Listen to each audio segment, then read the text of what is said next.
Adlaaw! Kamusta kayo amin gagayem ken kakabsat? Siak ni Lara Ablaza, 19 anyos, nagapuak iti Queen Province of the North, probinsya iti Isabela.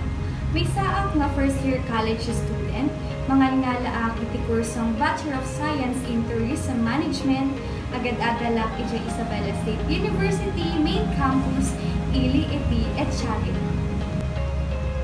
Iti advokasya ket nakafocus iti ag-employment. Amo tayumit nga rigat ken sakit iti naited ken naala tayo katanga panuwen iti COVID-19 pandemic.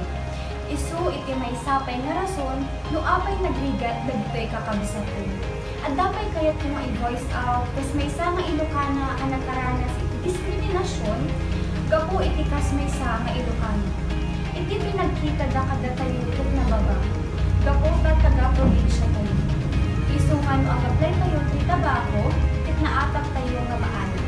Isut gapo maitutusok iti advokasya protection against social discrimination and unemployment of our local workers. Dito iti maibaga kada kayo. Madi kami nga nababak na.